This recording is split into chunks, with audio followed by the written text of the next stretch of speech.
नमस्ते दोस्तों। आज हम आपको भगवान शिव के चौथे अवतार काल भैरव के जन्म के बारे में बताएंगे। आशा करते हैं कि आपको कथा में आनंद आएगा। पोस्ट अच्छी लगे तो लाइक और सब्सक्राइब जरूर करें। भैरव का शाब्दिक अर्थ होता है रक्षा करने वाला या रक्षक। भैरव भगवान शिव के पांचवें अवतार हैं, जिनके मुख्य दो रूप है, काल भैरव और बटुक भैरव। अधिकांश लोग काल भैरव को ही बटुक भैरव मानते हैं, जो कि गलत है। हालांकि दोनों शिवरूप ही है, परंतु इनमें अगाध भेद है। आज मैं आपको काल भैरव के जन्म की कथा बताता हूँ। पुराणों के अनुसार जब ब्रह्मा और विष्णु में विवाद उत्पन्न हुआ, दोनों एक दूसरे को अपना पुत्र बता रहे थे। अर्थात विष्णु कहते कि ब्रह्मा का जन्म उनसे हुआ है और ब्रह्मा कहते कि विष्णु का जन्म उनसे हुआ है। इसी बीच उनके मध्य में एक अग्नि स्तंभ प्रकट हुआ, जिसने उन दोनों से कहा कि आप दोनों में से जो भी इस अग्नि स्तंभ का ओर या छोर पता लगा लेगा, वही बड़ा होगा और वही सर्वत्र पूज्य होगा। ब्रह्मा ने एक हंस का रूप धारण किया और विष्णु ने एक वराह का रूप धारण किया। ब्रह्मा ने ऊपर और विष्णु ने नीचे की ओर प्रस्थान किया। एक समय आने के बाद श्रीहरि विष्णु ने यह मान लिया कि इस अग्नि स्तंभ का कोई अंत नहीं है, परंतु ब्रह्मदेव किसी भी कीमत पर अपनी पराजय मानने को तैयार नहीं थे। कुछ ऊपर पहुंचने पर उन्हें वहां केतकी नामक एक पुष्प मिला। उन्होंने उससे कहा कि यदि तुम मेरा समर्थन करो तो मैं तुम्हें सबसे महत्वपूर्ण पुष्प की उपाधि प्रदान करूंगा। केतकी ने ब्रह्मा की ये बात स्वीकार कर ली और उस पुष्प को लेकर के ब्रह्मदेव वापस नीचे आ गए। जब उस अग्नि स्तंभ ने उनसे पूछा कि क्या आप दोनों में से किसी को मेरा और छोर मिला, तो इस पर नारायण ने तो मना कर दिया, परंतु ब्रह्मदेव ने कहा कि हाँ, मुझे मिला है।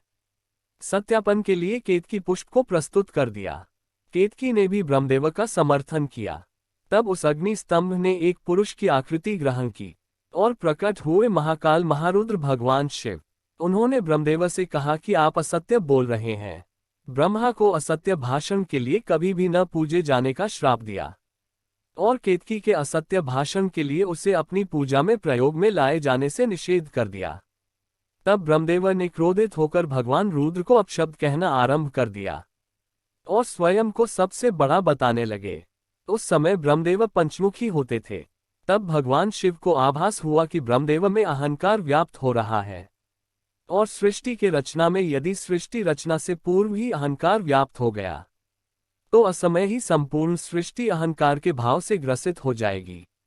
इसलिए उन्होंने अहंकार रूपी ब्रह्मदेव के उस पांचवें सर को काटने का निर्णय लिया। परंतु इसमें भी एक समस्या थी। भगवान शिव इस बात को जानते थे कि यदि उन्होंने ब्रह्मदेव का सर काटा तो उन्हें ब्रह्महत्या का दोष लगेगा, और यदि उन्हें ब्रह्महत्या का दोष लगा और उसमें उलझ करके वो त्रिमूर्ति से अलग हो जाएंगे और असंतुलन व्याप्त हो जाएगा। इसी कारण सर्व समर्थ भगवान रुद्र ने अपने ही अंश से एक ऐसे विकराल गण को उत्पन्न किया जो कृष्ण वर्ण के थे, अस्थियों के आभूषणों से सुशोभित थे। उस दिव्य पुरुष को देखकर और उनकी गर्जना को सुनकर ऐसा लगता था मानो लाखों भयानक काले मेघों ने जीवंत रूप ले करके गर्जना की हो। उनकी जटाएं देखकर ऐसा प्रतीत होता था मानो असंख्य भयानक विषधर हो। उनके मस्तक पर श्वेत त्रिपुंड की 3 रेखाएं ऐसी लगती थी मानो चंद्रमा ने उनके ललाट पर सुशोभित होने के लिए स्वयं को 3 टुकड़ों में विभक्त कर दिया हो। उन परम उग्र देवता की लंबी भुजाएं ऐसी लगती थी मानो लौह स्तंभ हो। भयानक अष्टमहानाग जिनका यज्ञोपवीत बने इतरा रहे थे। कमर पर बंधे मोटे मोटे घुंघरुओं से ऐसी आवाज आ रही थी जिससे हृदय विदीर्ण हो जाए। उस महाकाय महाबाहुगण को भगवान शिव ने स्पष्ट शब्दों में कहा कि ब्रह्मदेव के 5वें सर का छेदन कर दो। इतना सुनते ही उस वीर ने आव देखा ना ताव अपने नाखून के एक ही प्रहार से ब्रह्मा का 5वां सर उखाड़ लिया, परंतु वो सर उनके हाथ में ही चिपक गया। जब उन्होंने भगवान शिव से इसका कारण पूछा तो उन्होंने उनसे कहा कि ये केवल ब्रह्मा का सिर नहीं है, अपितु ब्रह्महत्या है। इस ब्रह्महत्या के फलस्वरूप तुम्हें श्रापित होना पड़ेगा। उन्होंने कहा कि तुमने ब्रह्मा के सिर को काटकर इस सृष्टि की अहंकार से रक्षा की है, अतः आज से तुम्हारा नाम भैरव होगा। अब तुम जाओ और ब्रह्मा के इस सिर को लेकर सृष्टि में विचरण करो, और जहां भी ये सिर तुम्हारे हाथ से छूट जाएगा वहीं तुम रुक जाना और स्थापित हो जाना। उसके बाद भैरव ने उस सर को हाथ में लेकर सृष्टि के चक्कर लगाने शुरू किए। वो सारी सृष्टि में अनंत काल तक भ्रमण करते रहे, परंतु कहीं भी वो सर उनके हाथ से नहीं छूटा। परंतु सृष्टि के चक्कर लगाते लगाते उनकी गति इतनी तीव्र हो गई कि वो समय से भी आगे निकल गए।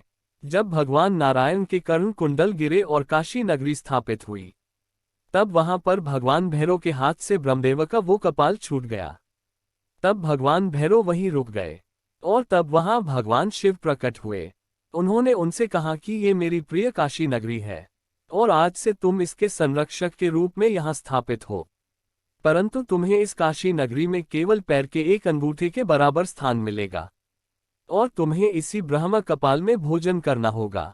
तुम अपनी तीव्र गति के कारण समय से भी आगे चले गए थे, अर्थात तुमने कालचक्र पर भी विजय प्राप्त की है। इस कारण आज से तुम काल भैरव के नाम से जाने जाओगे। तुम काशी की पवित्रता और काशी के भक्तों की रक्षा करोगे। ध्यान रहे काशी में मरने वाले को यम स्पर्श न करे। तब बाबा काल भैरव ने महादेव से पूछा कि इससे तो पापी कर्म के दंड से निर्भीक हो जाएंगे।